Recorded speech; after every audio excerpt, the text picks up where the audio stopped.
As we gear up towards the end of Feb, I think it's time to take a look forward just a little bit and check out some of the best games that are coming out on Steam in March. My name is Beggles and I do indie game reviews and previews. And if you like that kind of thing, be my best friend and subscribe. I will be replying to all comments as well, so let me know which game you are looking forward to the most and which you think is going to flop. Let's get stuck into it. The first game we're looking at here is intense. It's curiously named 9 Days, and when you have a look at the game style, it makes sense. You have 9 days before an epic final fight, and in this open world game, you need to choose where you want to go, gain the new skills and abilities that you think will help you so that you are ready for that fight. This is a pretty unique game idea set within this very dark fantasy world with some pretty demonic looking enemies, big bosses, open world, interesting game mechanic. 9 Days could just be the most curious title that we look at in this video. If we're doing intense games, we may as well jump straight into another, Winter Survival, the newest game from the survival world craft genre that is smashing it this year. However, in this version, not only do you need to survive the environment, make sure that you have enough food, not be eaten by wolves and bears, but you also need to survive your mental state with the very interesting sanity system implemented. Winter Survival aims to tell the story about what happens when you go for a trek and everything goes wrong, with a story and background element that's worth exploring to find out, and some random events along the way as well. Releasing on the 7th of March, Winter Survival is a game that fans have been long waiting for. Time to change directions a little bit as we move into Lightyear Frontier, a colourful farming sim set on a world far away in the galaxy. Play alone or with 3 friends. Lightyear Frontier takes a different direction to the majority of games that I've played this year. No hunger meter, no need to fend off wild and unfriendly foes. Simply a relaxing exploration game in which you can take your time and choose how you want to explore this peaceful world. There's all the classics in the farming genre here with the ability to create your own buildings and also search for seeds that you can turn into crops. I like the idea of putting it on a faraway world so that there's animals and plants that you can't do and something that aims to be just that realistic. Developers talk about a storyline that is worth exploring to unfold. My question will revolve around how this game can keep you coming back without the tension of needing to do something to survive. Lightyear Frontier, developed by Amplifier Studios and Framebreak, is coming out on the 20th of March. I've got to do my best not to sound too excited here, taking a look at Outcast, A New Beginning, the sequel to a game made 20 or so years ago that I've got to be honest, I never played.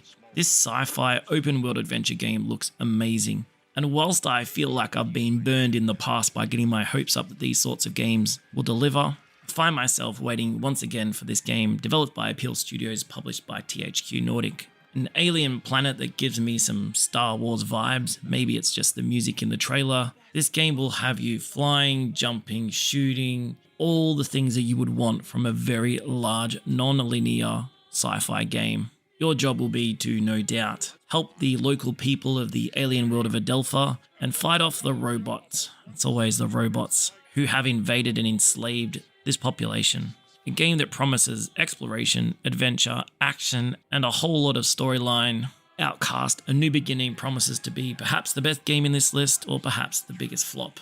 I hope it's good. You know I love my Metroidvania games and I was always going to try and sneak one in. Biomorph is that game as it comes out on the 5th of March, developed by Lucid Dream Studio. This is a dark Metroidvania game that has all of the polish that you would hope from a 2D action platformer. One of the coolest features is the ability to take over the enemies that you have defeated and then use their attacks to make your way through. A world that looks a little bit more tech-driven than some of the Metroidvania games I've played recently. Biomorph has an array of melee and ranged weapons, and some upgrade trees and technology for you to work through. Non-linear seems to be a bit of a theme with the games that we're looking at in this video. If you like Metroidvania games, you'll get a feel pretty quickly whether this is one that you want to have a look at. I'll be closely watching. Dragon's Dogma II, developed by Capcom, could well have the biggest budget of any game in this video. I'd be surprised if it didn't. This single-player, narrative-driven action RPG has some pretty classic fantasy elements, And I love dragons, although the dragons in these videos don't look too friendly. This is an open world single player game set within lands that have epic looking enemies and monsters, and towns and areas to explore, as well as people that will join you on your journey. Interestingly enough, Capcom have called them pawns, not very complimentary. As an Arisen, you will have the ability to choose where you go, who you fight, and what your party composition will look like. My questions will be around how this comes together and how this game avoids being a repetitive quest delivery system. Nonetheless, you can't help but be impressed by how it looks. Early reviews should be interesting for Dragon's Dogma 2. Releasing on the 27th of March, the scale of Outpost Infinity Siege is insane. This game describes itself as an FTD, standing for first person shooter, tower defense, and also base building. And watching the trailer, you can see how you can seamlessly move between the different elements in order to try and defend epically large waves that are coming your way. There is a cooperative mode here, so you can work together to survive infinite waves, and I'm curious to see how complicated this game is when it all comes together. One of the biggest tower defense based game projects that I've seen, Outpost Infinity Siege, will be one to watch at the end of March.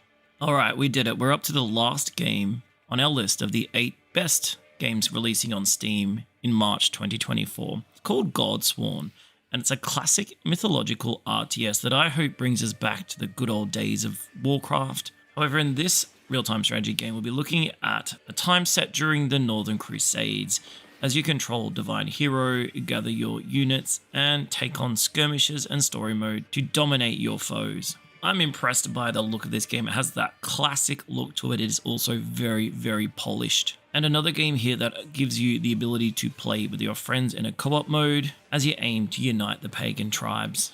Published by Thunder Rogue Interactive, Godsworn is a game that just makes me feel that bit nostalgic in a genre that has seen better days. And if you've made it this far into the video, I do hope that you will click on subscribe and check out some of the other videos highlighting interesting games that you can play on Steam right now. Thanks for watching.